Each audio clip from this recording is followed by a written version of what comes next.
So today we're talking about avoiding the girlfriend trap, dating for marriage and avoiding the girlfriend trap. I don't think I'll be here long. I always say that, don't I? But we will have a conversation about it, and we'll have a conversation about it, and we can have some questions and answers later. Always good to see you coming in. I am really trying to be consistent with my appearances. At least once a week on a Wednesday. Let's see if we can keep that routine up whilst I do my travels. So yes, darlings, hello. Welcome back to the Instagram Live, to the Facebook Live, to the YouTube Live, all the lives. Okay. So I had a question and I thought, this would be a good live to have. And I would like for you to prepare your questions because I think I'll probably spend more time answering questions this time around. And the question was on one of the reels that I did, which is, if you're dating for marriage, what are some of the things you need to be considering? I forget the actual title, but if you go to Instagram or go through my Instagram, you'll find it. And one of the points was, if you're over 30 and marriage is your goal, don't become anyone's girlfriend. And of course, that was like, what does that mean? And how do you do that? I want to talk about that. How do we administrate that? First and foremost, let's talk about the free masterclass coming up. Let's talk about that. I'm so excited. 2024 was the year of generosity for me. So for those of you who've been here from the beginning of the year, I've done a lot of free masterclasses that have now become part of the curriculum. And they were really just so that I can give value to people that would have not been able to afford it. My free masterclasses are not sales pitches. They're genuine, high value courses where I invest a lot of my time, effort, and energy, and you get to come along. So the free masterclass will be on the 16th, I believe, of November. But if you comment masterclass on any of my reels, you will get a link to be on the free masterclass. Can't wait. And that will be the first event that will be held by the House of Swans, which is our membership, which will be launching on the same day. So fantastic. Great things happening. So make sure you're at the free masterclass because we're going to be talking about the truth about men, their money, sex, and power. Yes. So I'm going to be teaching you ladies the important stuff you need to know about men, how they think about their money, how they think about sex, and how they think and how power is interpreted in their world. This is so important because then you need to know how to position yourself accordingly. That's why I wrote the book, Position for I Do, How God Delivers Mr. Right When You Live with Power and Purpose. Everything in life is about positioning. Okay, so if you want to be successful with men, if you want men eating out of your hands and men wanting you and pursuing you and wanting to marry you, you have to position yourself in a certain way. You can't do that if you don't understand how men think, right? So, and that would apply to men. If they want to have the best women in the world, they have to position themselves to have the best possible opportunity for that. So this one is for you girls, and I'm really excited about sharing this with all of you. So let's talk about dating for marriage. Let's talk about what that looks like for any woman under the age of 30. So I've got to make it known that I don't believe that a woman under the age of 25 should even be getting married. I think you can get engaged if you want, but until you're 25, your brain hasn't finished developing. Okay, it's a very dangerous thing. And I know that, some religious leaders, are trying to push young marriages because then they'll avoid fornication or whatever. I got married at 19 because my pastors didn't want my ex and I fornicating. Okay, so a lot of marriages are kind of started like that and have become divorces because that cannot be the reason for marriage. Okay, there has to be purpose to marriage. But at the time I was 19 and I was separated and divorced around my 30s. 33, I believe, is when that marriage ended.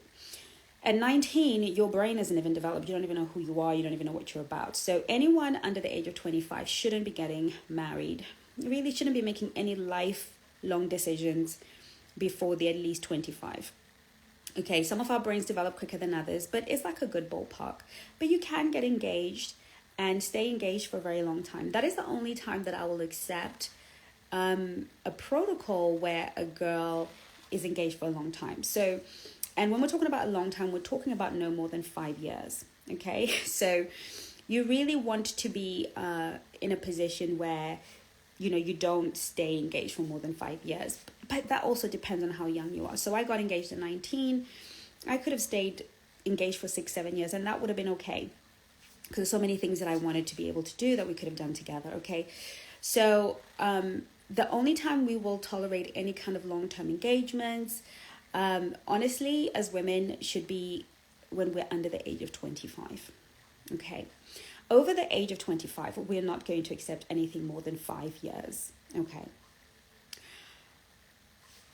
that's like you're being a doormat, or you've got special conditions, or you've got long distance. I mean, 5 years, there has to be a real reason why you're waiting 5 years. Because truth be told, men figure out if they want to marry you very quickly. Very, very quickly. Usually the first encounter with you, the first date, they have a sense of, this is the woman I would marry. And if you're not totally crazy and you're not totally weird, they know. Right, so hanging around for 5 years or 3 years or whatever is just foolishness. However, what women don't understand is that in marriage, the prize for the man is the woman, and for a woman, the prize is the children. Right, we save our best love for the children that come out of the marriage. And men save their best love for their wives, which is why when children come along, men really feel it, because that energy moves to the children. And it's kind of God's way and nature's way of preserving life, because the man is supposed to love the wife so much that he protects, you know, the mother, and the mother is supposed to love the kids so much that she protects the kids, right? It's just nature's way of prioritizing survival for the human race. And so for those who don't end up having children for whatever reasons, you know, it doesn't mean that she doesn't love him as much, but usually there's a purpose for their marriage, and they enjoy each other and they love each other, and it's wonderful. But by and large, we are wired to be more passionate and more, you know, about our children as women. So a man is going to be way more invested in you to make sure that you are, the woman, is the man's prize. This is why when a man has you, moves you in, is having regular sex with you, is like having all the woman things, he doesn't tend to be motivated to put a ring on it, right? Because he's got the prize, the woman. He's got what he needs. As women, we need the security of marriage. We need the security of the securities and the safeties that come with marriage.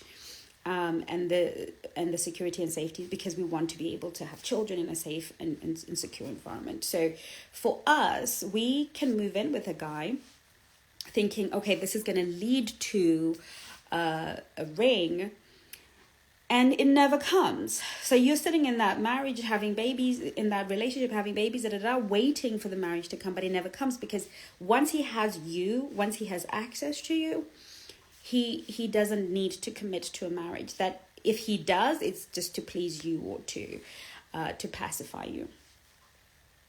So we must understand that, you know, when men are dragging these women through 5, 15, 20, I know women who got married after 15 years and 4 kids, you know, it's not that he didn't love her. He loved her. He's just that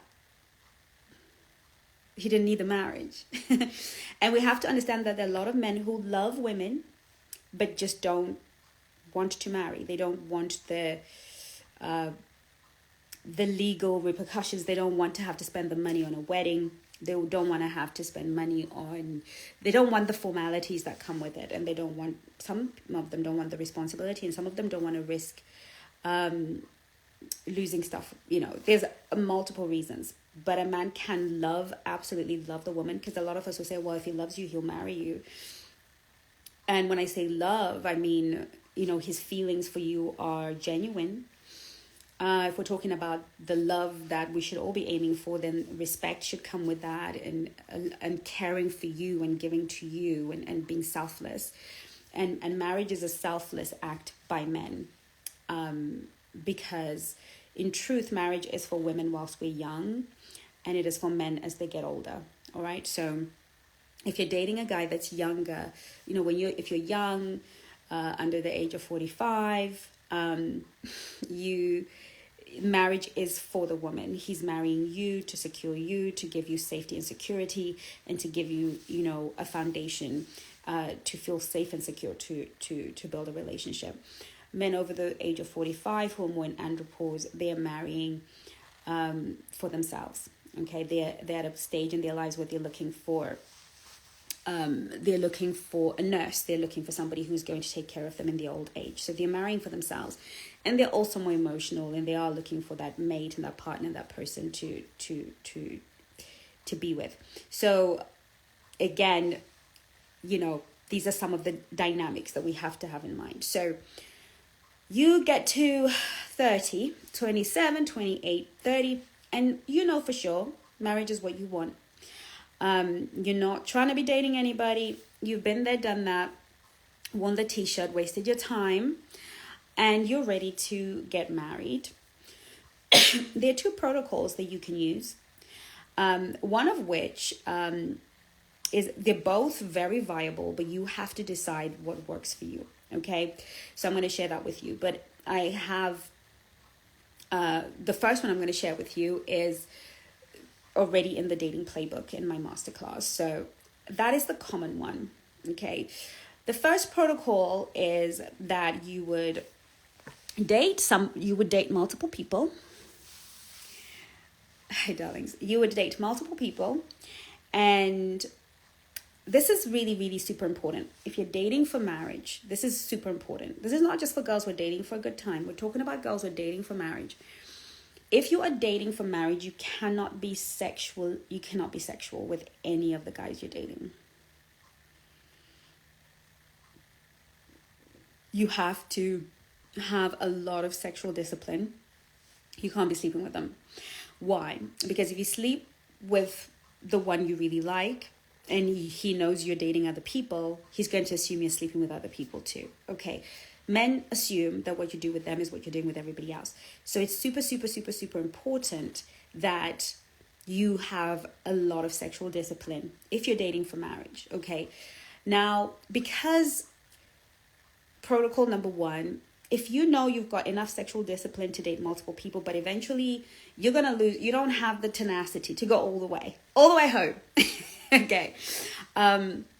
This is where we go into what we call exclusivity, which means we are being sexually exclusive. Okay. So now exclusivity has contracts with it. You have to decide what sort of exclusivity you want. Exclusivity number one, where we have exclusively having sex. Like it's you and me having sex, but we're still dating other people. But we have an exclusivity agreement where, I am only having sex with you, you're only having sex with me, but we are still open to dating other people. That might work for some people. You've got to decide if that works for you. I don't think many men will accept it, to be honest. And I don't know if there are many women who will accept it, but you will definitely get pushback, okay? If you say to a man, I'm going to be sexually exclusive with you, but I'm going to date other people because I am dating for marriage, okay? We're going to have a little bit of pushback with that. But if it's what you want to do, it's what you want to do. Now, if you're going to have a sexual exclusivity with a guy that you wouldn't marry, then make sure it's a guy that you don't respect, okay? Because it sounds like the worst possible advice, but if this is about your discipline, it's not about what I'm recommending. I'm talking about we all have to have a self-awareness about what we can and cannot do. So if you are the kind of girl who's like, I just can't date and not be sexual at all ever, right? Exactly. I'm not gonna, I need to have sex with somebody. Then, you have to do it with a person you don't respect, and then date the men you do respect and not be sexual with them. Okay. So that's just one way of doing it. The second way of doing it is an exclusivity contract where we will only be dating each other and sleeping with each other. And again, I call it a contract because every contract has got clauses, every contract has got requirements, it's got breaches, like and I like to teach the Swans in the academy how to set up contracts, because we make a lot of covert contracts, right? So, once you've made an exclusivity contract, what does that actually mean? What does that look like? Does it have continuity? What does that look like? How many times are we going to go out? How many times do we speak on the phone? How many times? I know it sounds so like, but by the time you sign your marriage contract, you should already have a pre-existing robust contract where everybody has been meeting the requirements of that. And that's not about sitting down and writing everything down on paper. You can, but it's really about having those conversations that are really real and really deep, where we agree on small little points, right? So if I'm going to be exclusive with you, it's not just about, will you be my girlfriend? That's nice, but what does that mean for you? Because I know what it means for me, right? These are covert contracts. So we're signing these covert contracts. We're not talking about what that actually means. And then we are disappointing each other. Okay, so for me, if you're going to be my boyfriend, should I be dating? So we're talking about protocol number 1. We're going to talk about not being exclusive, okay? So for me, for instance, if you're going to be my boyfriend, I expect to hear from you every single day, right? And I expect to go on a date at least twice a week. And I expect, certain things that tell me that you are very present in my life. I expect to be able to call on you when things go wrong. I expect to be able to ask you to come and help me fix something around the house, or to lean on you for certain things. That's what that means to me. But for somebody else, it might mean, I get to go somewhere to, we get to go to events together as boyfriend and girlfriend, but you live your life, I live mine. Got to be very, very, very clear and in agreement at every step of an exclusivity contract. And many of us don't know how to set those up, okay? An exclusivity contract, we have to discuss things like time, space, money. How much time do we need together? How much time do we need apart? How do we spend money in this setup? How does it look? Who's responsible for what? All of the not so sexy conversations, but that are absolutely necessary if you're going to be exclusive. Because why are we being exclusive when we're trying to date for marriage? We're trying to set ourselves up and set dynamics in place during that exclusivity period that we can then take into our marriage, because we've mastered being together. We've mastered relationshiping together. Okay. So we're talking about women who are dating for marriage, and this goes for men who are dating for marriage. That exclusivity contract where I stop dating other people and start dating you, I'm only setting that contract up with an understanding that I'm going to be exclusive with you for the purpose of us negotiating our contract to marriage. Okay? We are not just gonna be shagging, shagging is sex, by the way. We're not just going to be shagging. We're going to be working out the dynamics, seeing what are your core needs, what are my core needs, what are your core values, what are mine, how can we make that work, what does that look like. We're negotiating for the next 6 months to a year, okay? Every grown woman after the age of 30 should not date a man for more than a year without a ring. Unless you're stupid. Okay?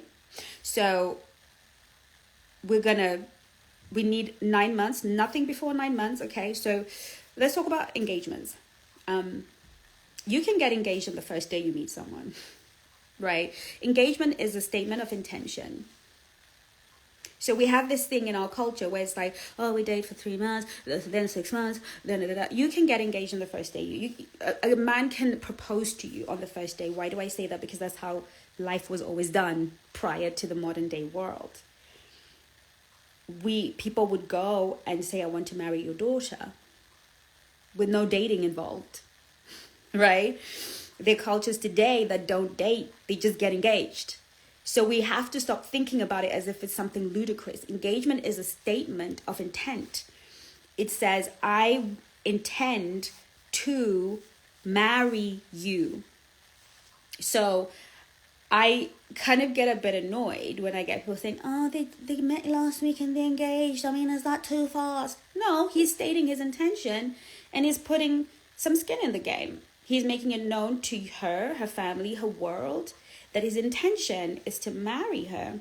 Okay, so getting engaged should not be something that we like go, oh my gosh, should we at least stay for 1,000 years before we get engaged?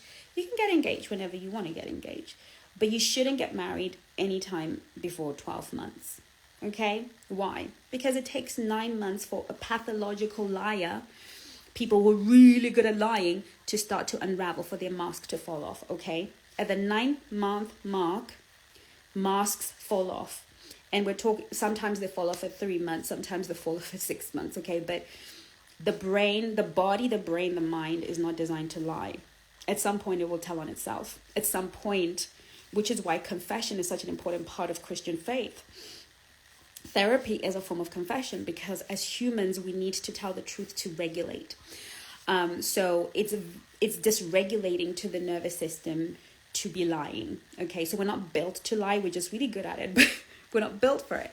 So at some point, your body will betray you. In fact, our bodies betray us all the time. If you're a body language expert, you will know that somebody's saying something out of their mouth, but their body's completely saying the opposite, right? So we have a protocol to tell the truth. So at the 9-month mark, I was talking to a young gentleman that I was helping with his relationship, and he was talking about something that happened with, she was perfect and everything was right in the beginning and and at the 9th month, after about 9 months, she just became a whole different person. And he thought that it was something that he did. It was like, I agreed to this, or I decided this, and he was like, what did I do to trigger this change? And it was my pleasure to have to inform him that it wasn't what he did. It's just that at the 9-month mark, the mask falls off. Okay, so you can get engaged whenever you like, but do not walk up the aisle with somebody until you've been with them for 9 months. Ideally 12. Why? You want to go through all the seasons. You want to go through winter, summer, spring, fall. You want to see them at their worst. You want to experience them in every season of the year. Once you have that, that's all the data you need. Because guess what? Your body is going to be giving you data. Okay, a feminine woman gets her data from within her body, not necessarily just the things that he does, but how she feels within her body. A man gets his data from what he observes and sees. Okay, 12 months is enough for grown people to figure out if they want to get married or not. Okay?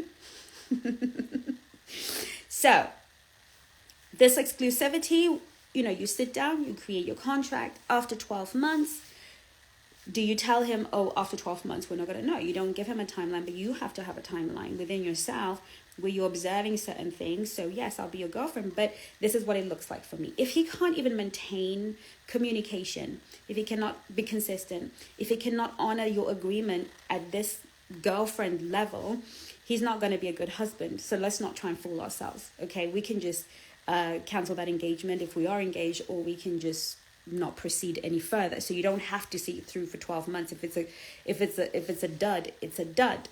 Okay, so that's protocol 1. Okay, which is what many of the Black Swans do. Many of my brides do protocol 1 because it's easier if you don't want to date other people for too long and you feel you found somebody really great. Because the truth is, when a man who wants to marry or who is marriage ready or relationship ready comes into your life and he identifies that you're the type of woman that he wants, honestly, he's going to hunt you down. He's going to want every minute of your day, every second of your day. He's going to be, really onto you. And eventually he's just going to blow the competition out the water, and you're going to find it extremely difficult to try and kind of manage this connection whilst these lazy ones are kind of being lazy and nonchalant, right? So at that point, if he were to ask you to be exclusive and you wanted to date him that way, then of course, you would then begin your protocol. You'd begin to negotiate that contract, and you would begin to in your mind have a timeline as to when you expect to have a ring. Okay, the exclusivity to ring should not be more than 2 years. Okay, so within that year, a ring needs to be on your finger, and then obviously you give yourself time to plan your wedding if you're into the big weddings. Okay. Number 2, the bit that I know we all want to hear, is dating without any of that. This requires a lot of emotional discipline, which, let's be honest, many of us don't have. Okay. This takes a lot of sexual discipline, which some of us have, but not enough of it. Okay. If I am going to, what that means is you're going to date multiple people. You're going to go on many dates with many people. I no less than 3 and no more than 5. Okay. So never ever just date 2 people. Always, because you're going to end up doing, is it him or him? Okay. We want 3 so that we can have a broader view. So a woman who's dating for marriage should never be dating less than 3 men at a time. So that takes a lot of emotional mastery, right? That takes a lot of emotional mastery, because you're going to have to be able to manage your emotions around that. There's going to be one that you like more than the others. There's going to be some connections here. It's a bit of a minefield, okay? Can be done. Women do it all the time. And all 3 candidates will know that, all 3 to 5 candidates will know that you're only going to be exclusive when you get engaged to your potential husband. Many of them won't like it. Right? So if you're a people pleaser and you take value or meaning based on how men think about you or what people think about you, you're not going to be able to do this one. Okay? Because at least 2 of those 3 guys didn't come to marry you. Okay? And for many of them, it's a concept that is a bit foreign. All right? But what this does is eliminates time wasters real fast, because the only men that are going to stick around are contenders, not pretenders, okay? The only men that are going to stick around for that deal are men who really want to be there. And they're going to know that many men, are not going to be signing up for that. So they're going to be down with that. And then at that point, if a man wants to put a ring on it because that's what he wants. And, girls, I know we feel like some of these things are impossible. But truth be told, men do what women want them to do. Okay? All this red pill, and all these men yelling, screaming, and having podcasts, all of them will do what the woman wants them to do. The problem is, many of us believe that we believe the noise. Okay? We believe the noise and we take it to heart, and then we think, oh, men these days don't do that anymore. Something about the nature of a man, if he wants what he wants, he gonna do what he gonna do. He will go and sit with his friends and yap. Oh, these women, blah, blah, blah, blah, blah. They'll do all the. They'll talk, they'll laugh, he'll be the best. And then he will go home and do what the woman needs him to do. Right? That's the nature of men. They will keep face in front of other men, say what they have to say to get respect from other men, but then go and do what the woman wants them to do. Because when a man wants you, he will do what you want him to do. The problem is we don't feel worthy, do we? Because we believe the lie. We've believed that men control relationships.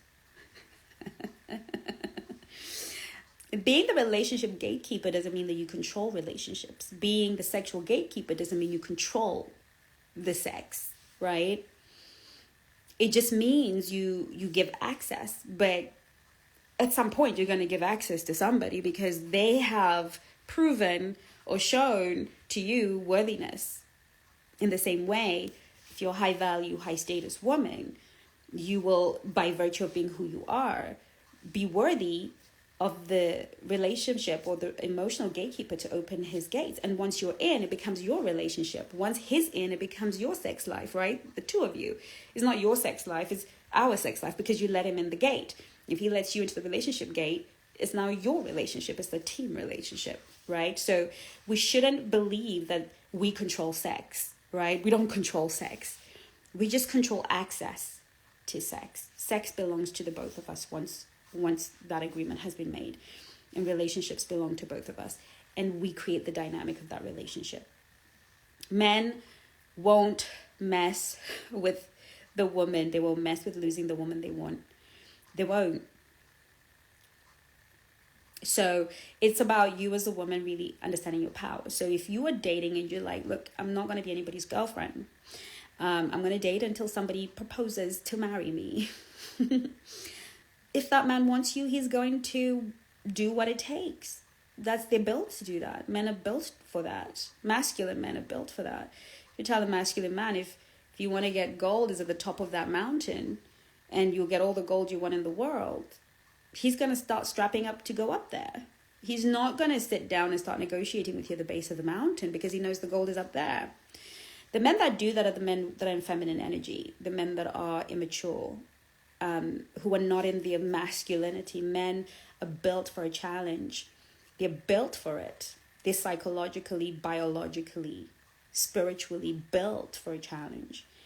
And when you say to a man, look, I'm not going to be anybody's girlfriend. I'm only here to be somebody's wife. So I'll never accept exclusivity contract that doesn't come with a ring. The ones that don't feel that the gold at the top of the mountain is the kind of gold that they want are not going to climb up the mountain. They're going to say, well, nice knowing you, goodbye. And this is where the emotional mastery comes in, because can you take rejection? Because there will be a lot of it. Can you take rejection? And this is why so few women practice this. Because we don't want a man to say, no, I want to try before I buy. I'm not going to buy something I haven't tried. We can't even take that level of rejection because we don't actually believe that we have any true value. If a man has to try before he buys and you feel the pressure to yield to that, it's because you genuinely don't believe you bring anything to the table other than your body. Because if you believe that you bring your womanhood and your femininity to the table and that's enough, then you shouldn't have to prove, okay, try a piece,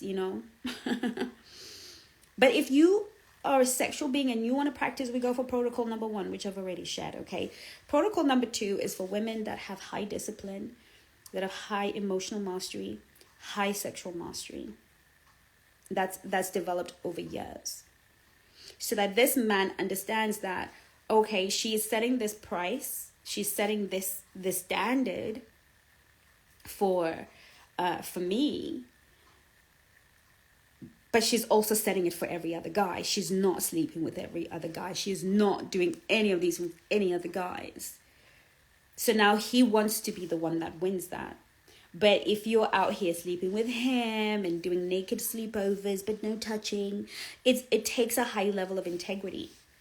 If you are going to date, refuse to be a girlfriend and just date to be a fiance or a wife, you have to display a great deal of integrity.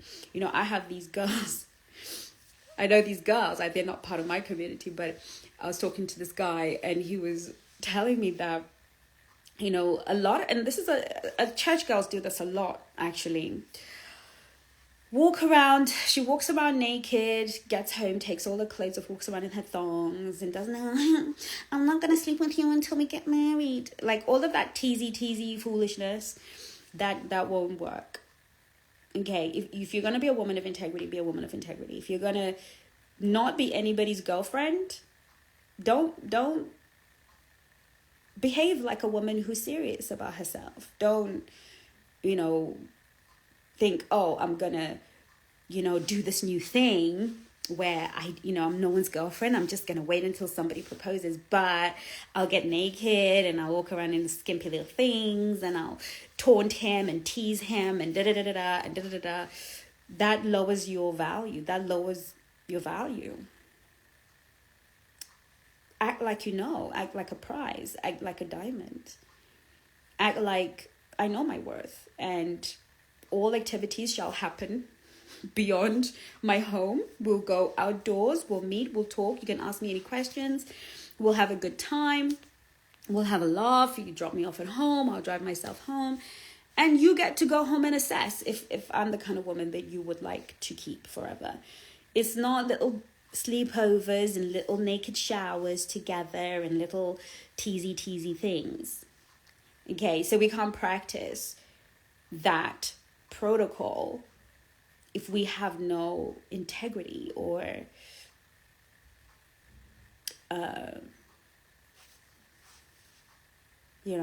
you have to live up to your status.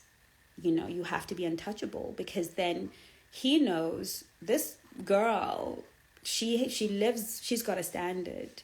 And if I make her my wife, I can trust that throughout my marriage, she's not going to be acting some kind of way. She's a woman of her word. She's a woman who lives in a certain way. She's got a certain protocol about herself, a value system about herself, a morality about herself, where if I make this woman my wife, she's going to be my wife. She's going to be loyal. Okay, she's going to live out what she speaks. If you're out here playing foolish games and teasy and walking around naked and trying to, lure him sexually, what you're doing there is trying to, a grown man, a mature man, a grown man, a marriage-ready man, a man who respects himself, he's not going to stick around for that. Okay, so that's how we do both those protocols.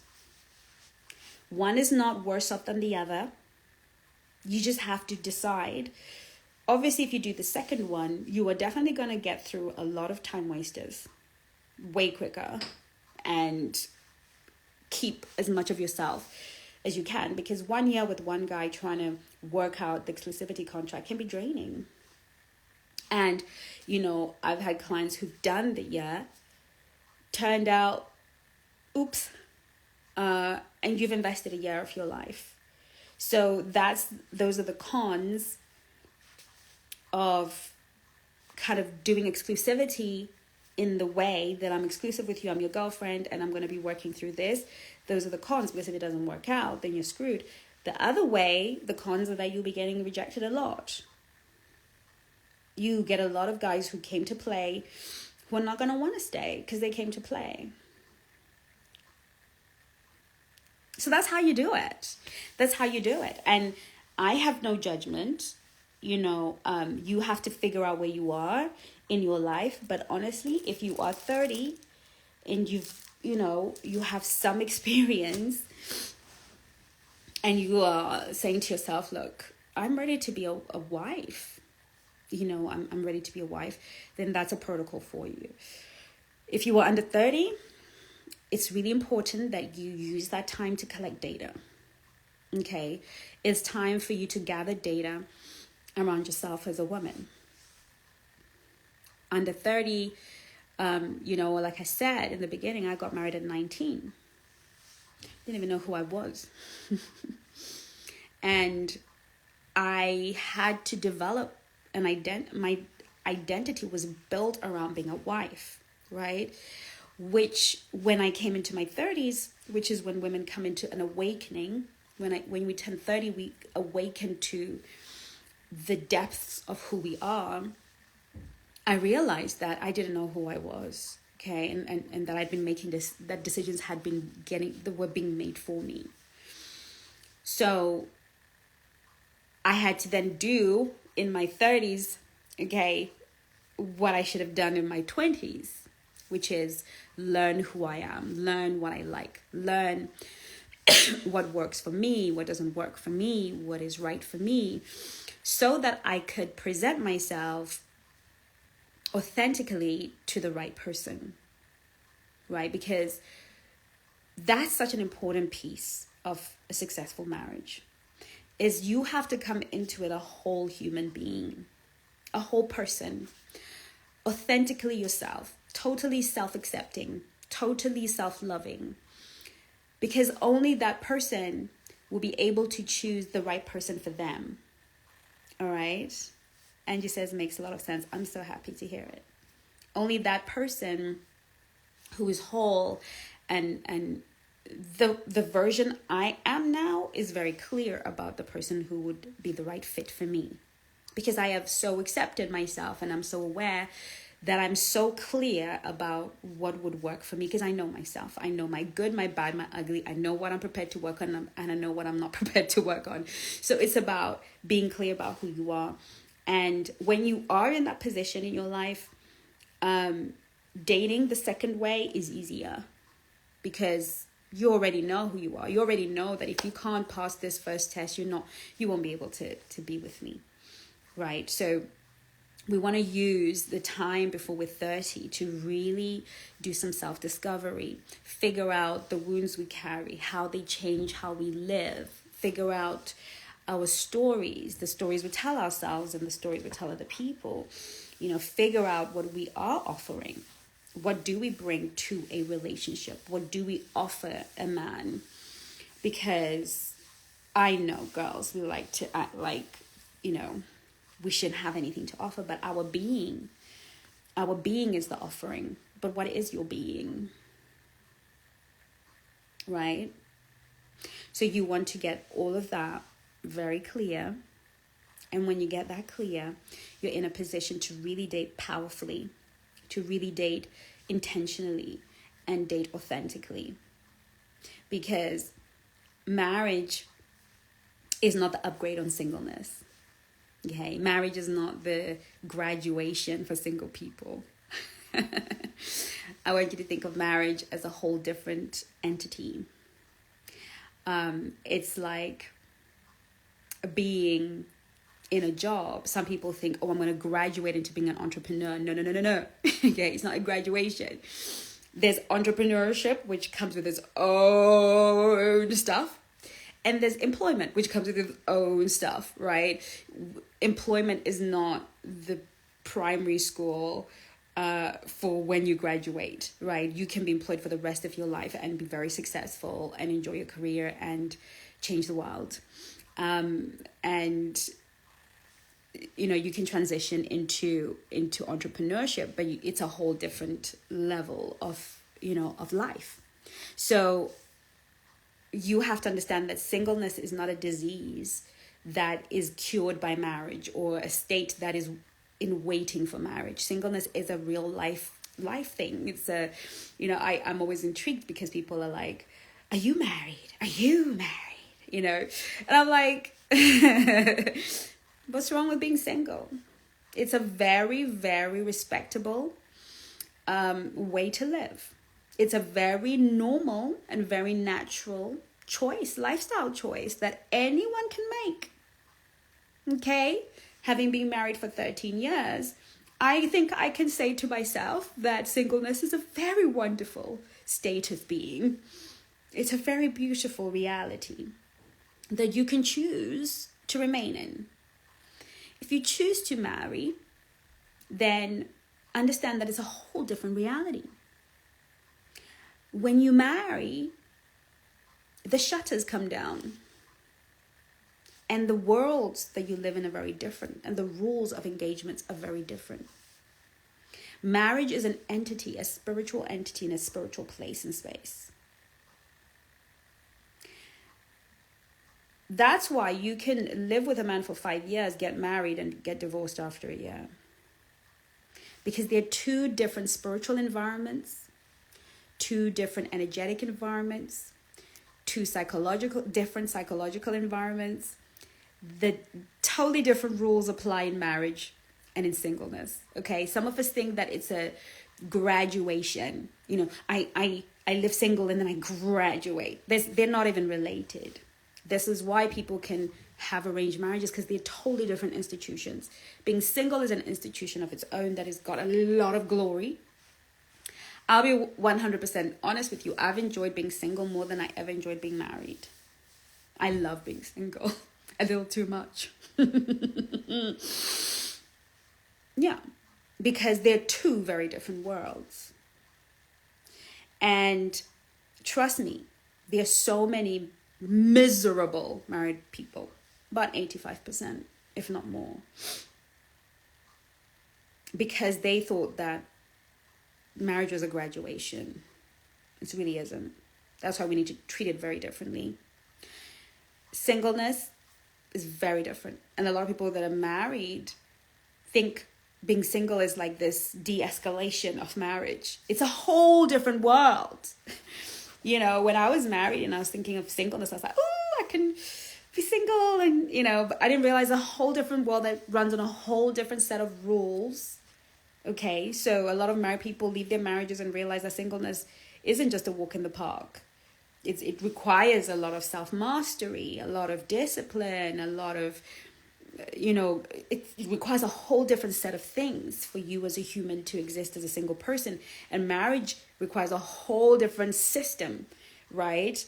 So, you know, you were fortunate that I have been married and I'm single and I understand both worlds experientially, so I can tell you about it. Even as a married person, I was counseling marriages. And both realities are just so full of glory. There's so much glory in both. You know, even though I was 19 as a married woman, I sat in rooms that and enjoy the company of people that I would have never been invited to. Okay, so I was in ministry early. I was sitting in rooms with big ministers from all over the world because marriage gave me that license. Marriage opens a lot of doors. Marriage gives a lot of access. And once you are married, your age doesn't matter. Your experience doesn't matter.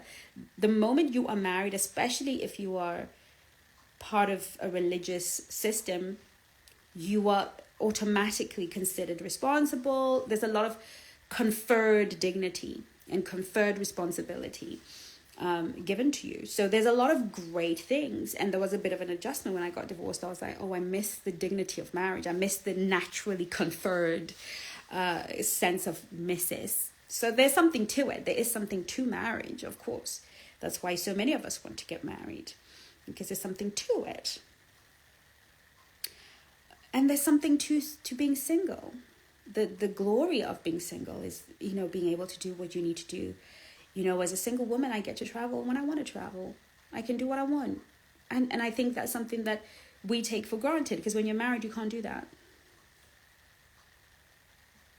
You don't have the same bandwidth of movement. There always needs to be agreement. Things slow down a little bit. There has to be submission. There has to be submission on both sides. There has to be yielding. There has to be surrender. There has to be, you know, compromise. As a single woman, I do what I like when I like, how I like, and I don't need to answer to anybody or ask permission or nothing. I live my best life, okay? and it's wonderful, and it allows God to use me in ways that He couldn't if I was a married woman. If I was a married woman, I would have to think about what I'm saying to you, because I would be representing not just myself but my husband. So He would have to sign off on the things that I would share. I would have to ask Him if it's okay for me to share this or the other thing, you know, or to share examples, because I represent Him. So even how I am able to serve you, ladies and gentlemen, is because I am a single woman. I can say what I want to say. I can share what I want to share. If my husband was here, I would have to run this whole situation to him before I shared it. And get certain things signed off, right? And he would have to do the same. So everything that you do as a married woman, you have to have it signed off, and vice versa with him. He couldn't just go and say what he wants to say. He'd have to say, babe, this is what I want to talk about. These are some of the points I want to talk about. Is anything that you object to? Can I use the example of us last week? And He'd have to do that, because we are representing each other. So, you know, as a single person, I don't have to do any of that. I just say what's on my heart. I just say what I need to say, okay? Freedom. Freedom is a wonderful thing. And I'm fortunate because I got to have the marriage experience early for a very long time. I was married for 13 years, longer than most people.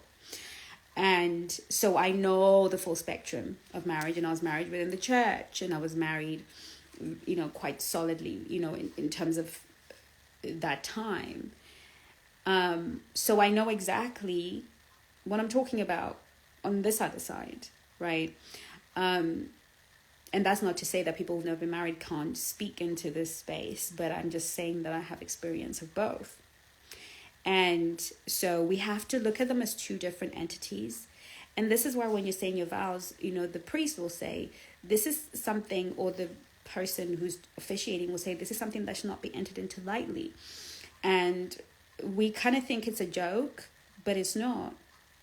There is a personal development upgrade. There's so much in you that has to die, and so much in you that has to come forth in marriage that you never have to confront as a single person. There are little ways that we have as single people that we never, ever, ever have to confront, because they affect nobody but ourselves, right? In marriage, you will confront yourself daily. You are constantly in this furnace.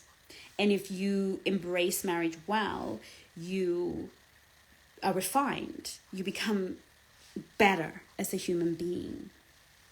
But if you don't embrace marriage well, it will break you. This is why it's so important that we enter into marriage with sobriety and really decide if we want to get married or not. I have these conversations a lot with women, and I always kind of have this conversation where it goes to the tune of, I met this guy, he's amazing, he meets all the qualities of that I want in a husband, but I don't like him, I'm not feeling him. And I always end up saying, well, do you want to be married or not? Because marriage, okay, is this entity, is this institution, and this person is who you enter marriage with, okay? These qualities, these are the people you recruit for marriage. These are the men you recruit for marriage. And if you're not attracted to men who you recruit for marriage, men who were marriage material, okay? If you're not attracted to them, then you have to ask yourself, do I want to be married? Because you can't take bad material and bring it into marriage. You can't bring boyfriend material, good time only material, and try to be in a marriage with that. Because marriage will beat the living daylights out of you. Marriage will batter you. It will beat you up and leave you for dead if you recruit the wrong candidate. But so many of us are caught up on trying to transition this kind of man who is red-pilled, angry, but he's sexy and he's got money and da-da-da-da-da-da. And we're trying to kind of coax him into this side. It doesn't work that way. You have to have a man that is sober, mature, responsible, generous, thoughtful, kind, has emotional regulation. These are the men we marry. These other ones who are like, you're wearing a wig, they're not. These other ones who are like, you women, okay? And so many of us don't know who to recruit for marriage and who to not, because we've never been married, some of us. Okay, so we don't know that you don't enter marriage with this guy. No. Okay, he's for the good time. And I will always say to my clients, look, you seem like you still want to have like some fun. Go have some fun. Go date a bit, do your thing. But when you're ready for marriage, these are the men we're looking at. These are the types we're looking at, okay? That doesn't mean they have to be ugly, funny, or weird. But a marriage-minded man has a certain aura about him. A marriage-appropriate man has a certain vibration about him. And I'm going to just blow your little bubble. Okay, darlings? And feel free to ask any questions if you want to, because I'm going to wrap it up in a minute.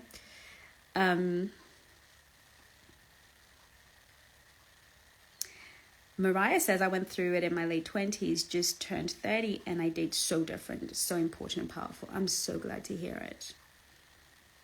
Single, you get to be a bit selfish. Yes. You have no idea. I like that logically. I can't believe I'm just learning some of this stuff at 40. Better late than never, honey. And 40 is still very young. Don't try to make us old now. and I'm going to answer that question in just a bit, but I'm just going to blow your bubble before I end this, which is husband material men are boring.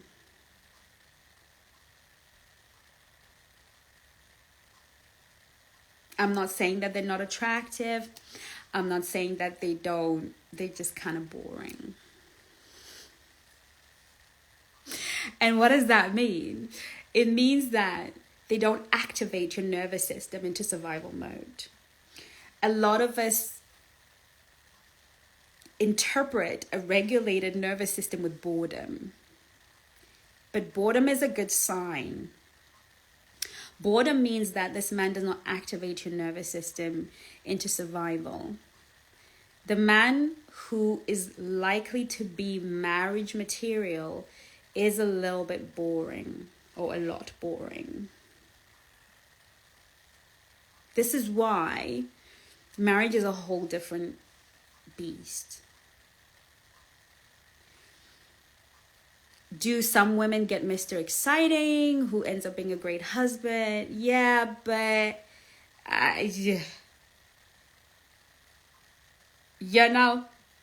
it's gonna be tumultuous. It's gonna have some unhealthy pieces in it. I don't want to break any. I'm just here to tell you the truth. You know how I do, okay? If you're meeting a man and he's not kind of boring, kind of consistent, kind of predictable, he's probably not going to be husband material. Why? Because a man that is marriage ready is consistent. He's predictable, and he's like dad. If you had one who was consistent and loving, right? He's this solid feature who you can count on and you can rely on and you can bet your bottom dollar. A husband material, he takes care of you. He doesn't like you feeling unhappy. He takes care of you. He naturally assumes leadership. He just makes sure you are okay. You don't have to fuss and fight over basic things.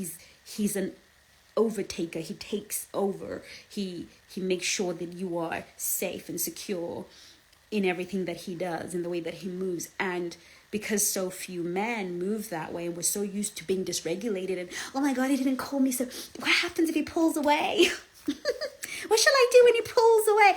Oh, he hasn't called me for like a week. Should I call him back? We're so used to that toxic, weird energy. It's so normal to have a man that triggers your attachment style and gets you dysregulated, and then you get excited, right? That when we meet a husband, we often think, but it's lacking that spark. There isn't that spark. And I'm for the spark. Hello, I'm for the spark. And I don't think that your husband should be somebody that doesn't turn you on. He doesn't, turn your body on. He's not sexually attractive to you. I'm not talking about that. I'm talking about the groundedness of a husband. A husband is very grounded. And chances are, whilst other men were shagging, sleeping around with everything that walks in their 20s, he was focused on his career, probably going to uni, probably trying to establish his career, focusing on that. He doesn't have a lot of woman experience. He's not the most charming guy. He's just really regular, very solid. He's got his money together and he's got his life together. He probably doesn't have the best style in the world, but he's probably tidy. He's clean and tidy and he puts himself together. Okay, he's not. He's just not the Chad. He's not the Chad. He's just that guy. And many of us bypass husband because we're expecting Chad, the guy who made us lose sleep over him. We're expecting him to one day get on one knee and propose. There are Chads that are proposing, but a lot of these Chads are cheating anyway. You know, they're probably proposing because of the pressure from mom or whatever, or she got pregnant and whatever, but they're cheating. They're still living that life.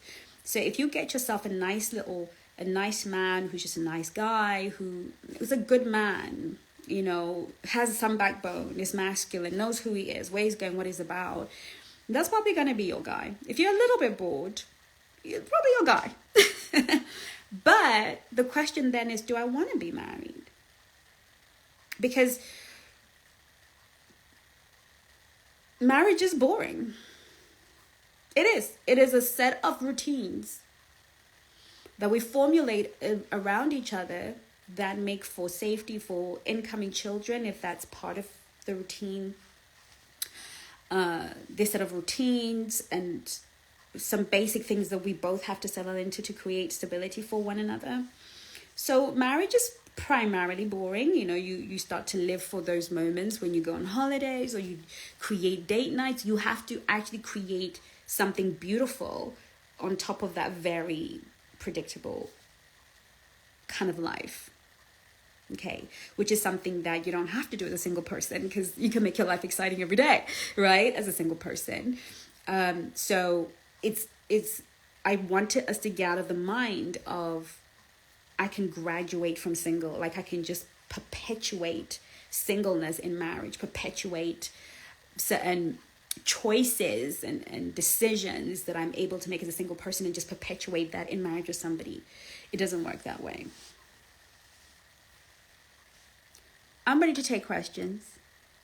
What do you think about prenups? Does a man really love you if he's been burned before and wants one? Is it biblical? Oh, well, I don't think I've seen a prenup agreement in the Bible. However, I don't think I've seen dating in the Bible. And I don't think I've seen a lot of things in the Bible. Because the Bible doesn't cover a lot of things. Because a lot of things, some of these things are left to us as humans to figure out. And furthermore, the original church, the church in Acts was a governmental structure. It wasn't church as we know it now, where we kind of go to church and sing songs and dance and pray. The church was always meant to be a governmental structure where the apostles would come together and legislate how Christianity should be done. So if you look through Acts, when Peter was called off to Cornelius's house and he came back, they would sit in council and discuss, are we bringing the Gentiles in? And it would be days and days of discussions like Parliament. And then they would then choose legislation and decide, how are we going to treat the Gentiles? How are we going to do this? So the church was always meant to be run as a government where the leaders, the apostles of our day, would sit down and decide how dating should be done or relationship should be done according to technology, change of times.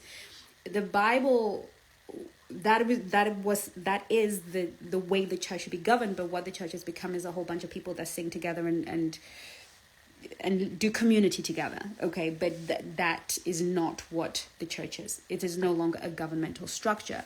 So we all have to see for ourselves and try to receive the counsel of the Holy Spirit. But to answer your question, the first part of it, because I can get into church history and do all these things for the rest of the day. To get back to your question, there is nothing wrong with a prenup. I personally will happily sign a prenup. In fact, I think we should all have prenups, okay? 100%. I love a prenup. I think all of us should have a prenup, okay? They don't hold any weight in English court, however. So if you are British and you want to have a prenup, you can forget it, because the law of the land is 50-50, and it would take, I don't know what, to get a judge to really kind of honor a prenup, okay? But I know that in the US, a prenup holds a lot of weight.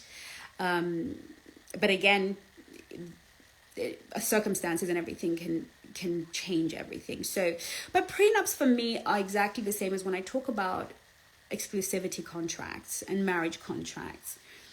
We should always have an agreement about what is expected moving forward.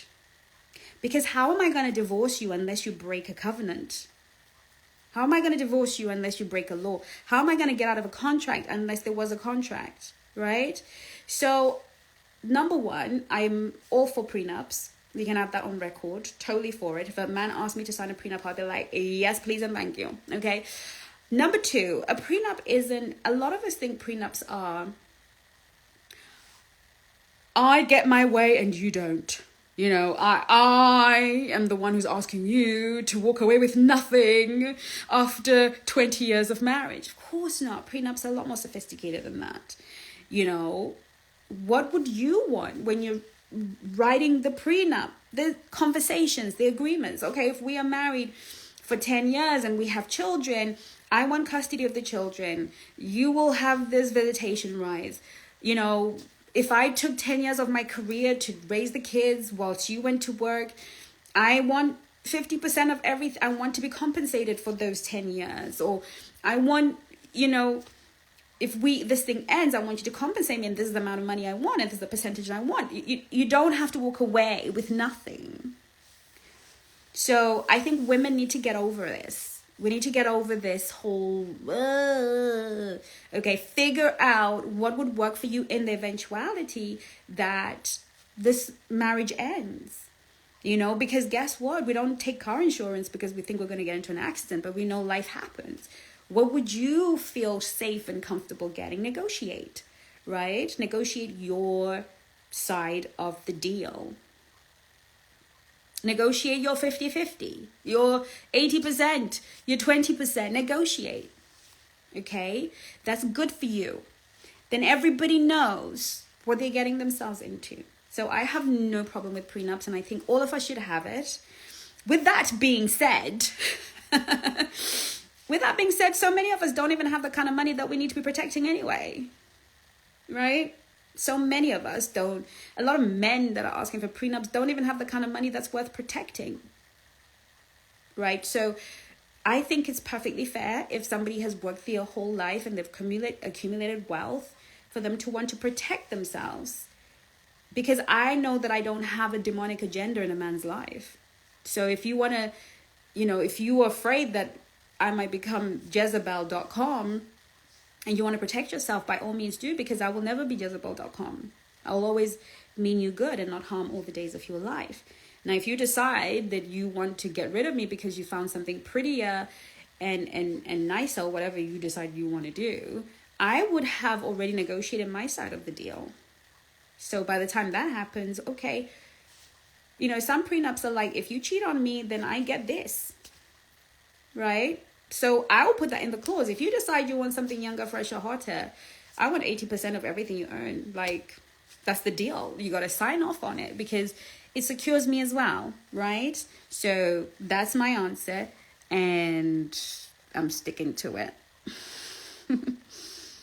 But every situation is different.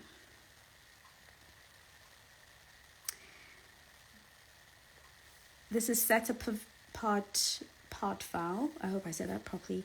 I didn't marry my type. I married the guy who loved me more, provides, etc. I learned to love him. I wanted marriage.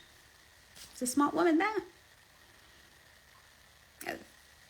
She wanted marriage. She chose the right guy for it.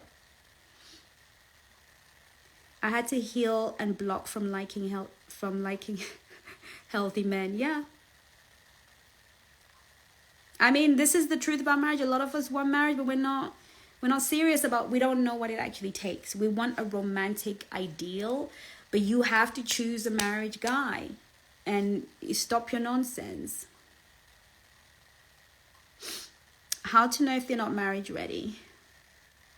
If a guy's pursuing you and don't text you for 3 days, should you take them seriously? A marriage-ready man is a man who is financially stable first. When we're talking about financially stable, you know, I'm not talking about a rich guy. I'm talking about a man who has his finances in order. Because if a man hasn't got his finances in order, he cannot take responsibility for himself or you, right? Or any children that would come out of that union. So he's got to be financially stable. He also has to be emotionally stable.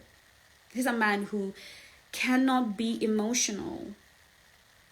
Okay, you cannot marry a man who does not have emotional mastery. He lets his temper go crazy. He doesn't know how to cherish a woman. He doesn't know how to be sensitive to a woman. He doesn't know how to manage his emotions, let alone yours, because that is the calling of a husband, to watch over all that happens in his household. That's emotionally. How does he manage the emotions of his woman and his children and his own emotions and create a regulated environment? If this guy doesn't even have emotional mastery of himself, he's got a temper that he is out of control. He opens his mouth and talks. He's sassy, like so many men out here giving sass, you know. He doesn't know how to manage and control himself. He's not husband material. He is all up in, you know, I get these men who come, you know, and comment on my posts. I've got my wife sitting right next to me right now and we're laughing at you. And I'm thinking, poor woman, if she even exists, okay? Imagine that. Imagine there's this man and you call him your husband. And he's sitting there on his phone debating on a woman's page or talking about another woman's hair and cussing down another woman, and you think you have a man? I mean, imagine that.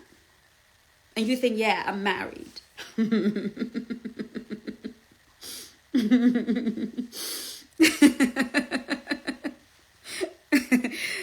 Oh, I shudder. I shudder at what so many women think is the husband. Listen, just because he's on one knee with the ring does not make him husband material. Please, girls, let's not lie to ourselves.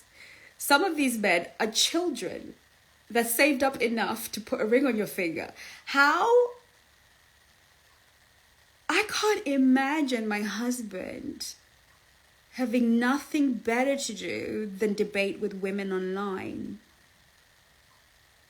Like, he has no purpose. He has no guy friends. He has nothing to do but sit on his phone and debate with women online. Now, I want us to think about that. That's what's up. We've got to stop being desperate. I mean, ladies, we have to. Because some of these men are women. Okay, and let me tell you something. Some of these feminine men are quick to marry. Some of these men that are on the DL are quick to marry because they want a beard. They want something to hide their femininity behind. Because if I've got a wife, I must be a masculine man. No, your poor wife is the husband in that marriage. I mean, some of the things that, and these men are flexing. They're like, yeah, because my wife is here and I'm married, so I can be quarreling with you about your weave. Just saying, that's probably not husband material. Okay. If a guy's pursuing you and doesn't text you for 3 days, should you take them seriously? I don't take anyone seriously until they put a ring on my finger, personally.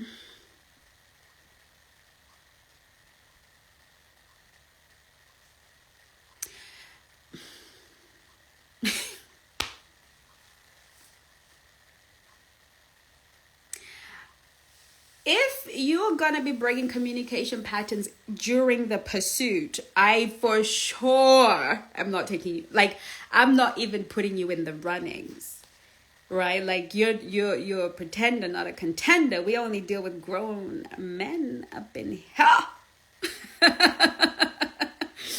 You know, there's a saying in Shona, which is my language, my first language.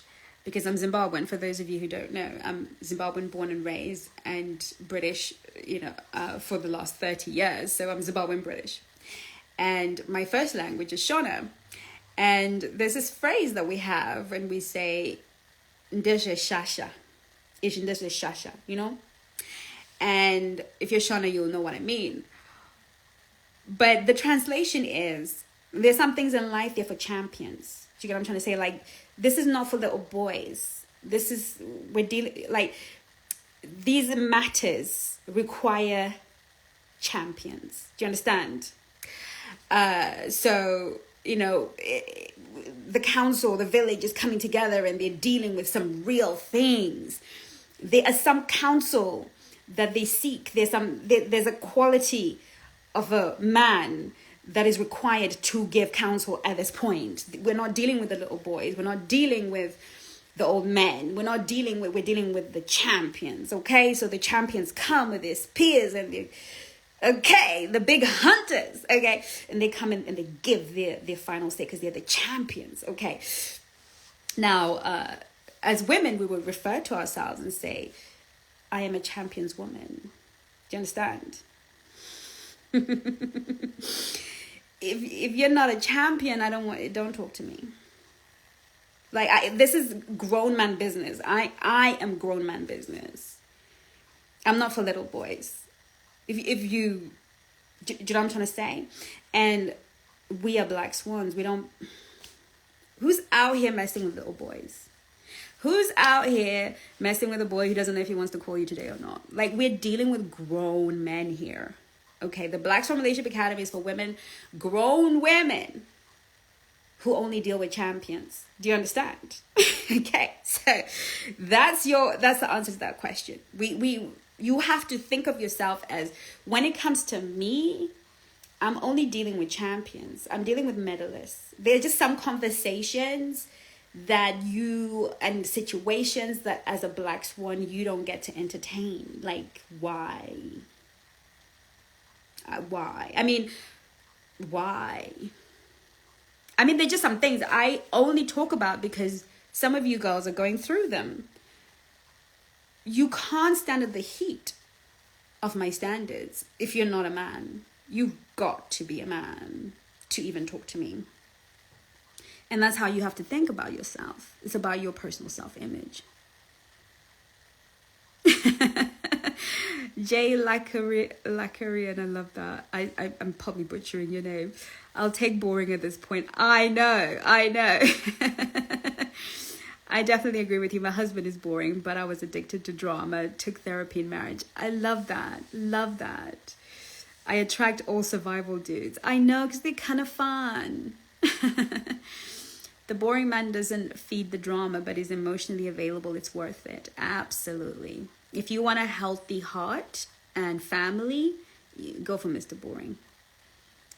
But if I'm the exciting one, will one of the boring guys like me? Oh, yes. Boring men love themselves an exciting woman. Come on now. I mean, we are the life and soul of the party. The feminine is the one that brings the life, the excitement, the joy, the playfulness. Okay, so that's why I always teach you ladies to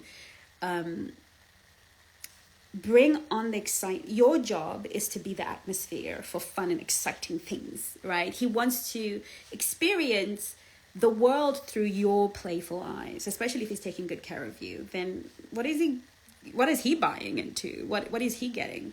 A wife should be the sexiest, most fun, playful human that a man gets to keep. So you go bring that fun. If you're a boring girl and you're hoping to find a man who's going to make your life exciting, honey, you're going to have a weird nervous system.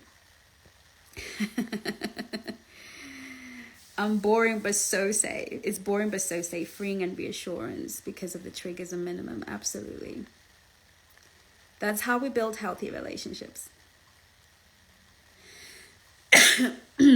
Mariah, I keep attracting men who cannot provide 100%. This is in my list of core needs. How do I find a provider man?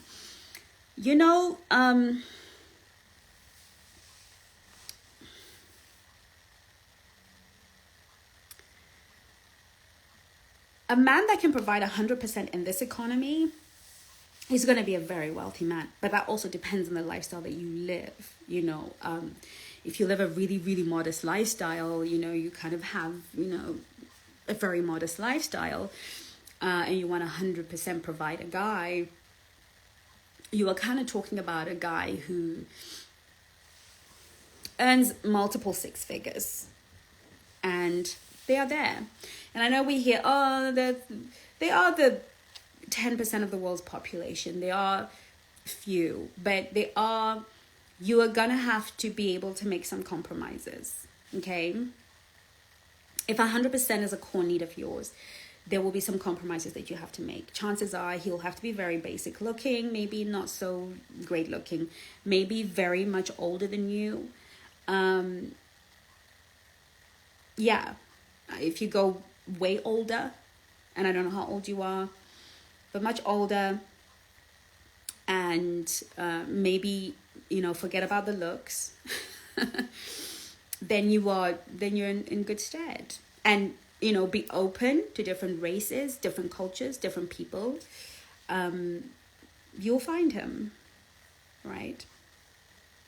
If that's a core need of yours, if 100% provide is a core need of yours, then I'm all for it, as long as you're prepared to make the compromises. This is why when we do the Soulmate Attraction System course, we go through your core needs, and you can only have 5, which means we only get 51% of what we want in a mate. And that's for everyone. 51% is what you get in a mate. You've got to figure out what that 51% has. So I was talking to a client of mine, and she was like, I want money. I want him to take care of me. I want 100%. And she said, I will take him bald. I will take him shorter than me. I will take him fatter than me. I will take him in a different race, a different color. I just want that. See, that's realistic. That's how we do things. But if you are going to want him to be sexy too, and you're going to want all of these things, then you're now competing on a different demographic. If you want a guy that's tall, dark, handsome, rich, successful, sexy, okay, now you're dealing with your competition being 10 out of 10 women. I mean, we're talking gorgeous, perfect, right? And then that's when you become delusional. Okay, so you've got to figure out your 51%, what is that going to look like? And what are you prepared to overlook to get it? Which is why a lot of women say, I can't find it. It's just that you can't find it in the package that you want it in the whole kind of full package thing. And don't think that the women that get the sexy, handsome are getting everything. Sometimes those women are getting the handsome, the sexy, the money, but they don't get the emotional availability. They don't get the love. They don't get the respect. Do you understand? So you've got to figure out what is a core need of yours. And that takes a lot of inner work, by the way, because a lot of our relationship decisions and choices are subconscious. We're not actually consciously making these decisions. And they're based on a lot of protocols. That's why it's a process to really get to the core need. Why do men regret their behavior with you but don't come back? Amy Nicole. Look, if they regret their behavior, they regret losing the access or the benefits, but they don't actually want the whole package. They don't actually want you. They want what you have to bring, and they regret losing that. But they don't really want you, because if I want you, then I want you with everything. So a man who wants you will come back for you. If he's like, oh, you were the one that got away, and he's still talking about that on the other side. He's just talking about the privileges that he's lost. And yeah, that could be his ego. Maybe he doesn't believe that he deserves you, and that he doesn't want to climb the mountain to be good enough for you. So he'd rather stay at the bottom of the mountain and worship from beneath. Girl, I'm South African. Yay! Southern African sister.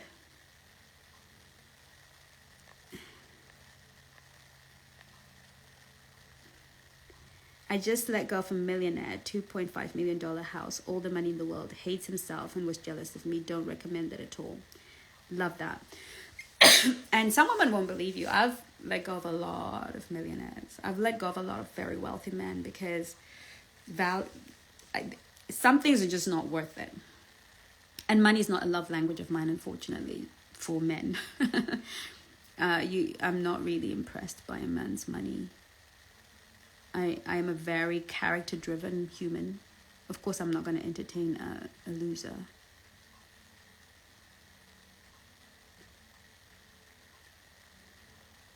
All right. I think we're done with the questions.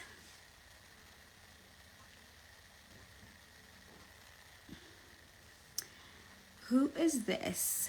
Sometimes people request to be on video with me, then they don't. Come on, let's see. Maybe she will.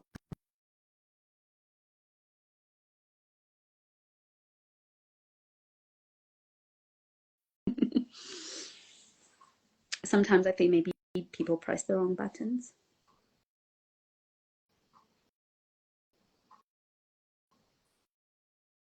Alrighty. So I hope that answers that. And for those of you who have never been to my masterclasses, you better show up on this one. Show up on this one because this is free and it's amazing. It's amazing. I'm excited about sharing this masterclass that I have ready for you. And it's going to be exciting. And it's going to change the game for dating 2025. I want you ready. And hey, listen, love can happen at any time between now and the end of the year. You could be, enjoying the New Year's with your brand new man. So, but yeah, this masterclass, I'm excited. It's been a while since I've done masterclasses. I am traveling, so I will be joining you from wherever I am in the world, which is fun. I didn't want to commit to it, but I've decided to commit to it before the end of the year. It's on the 16th of, I think it's the 16th of November, but all the details are on the link. If you go to the link in my bio, you will find the details. If you comment masterclass, a link will be sent to you. I'll be there, says Angie. Yay. Fantastic. I'm so excited. All right, my darlings, I love you to bits and pieces. Have yourself a wonderful day, morning, evening, afternoon, wherever you are in the world. And I'll see you soon. Take care of you.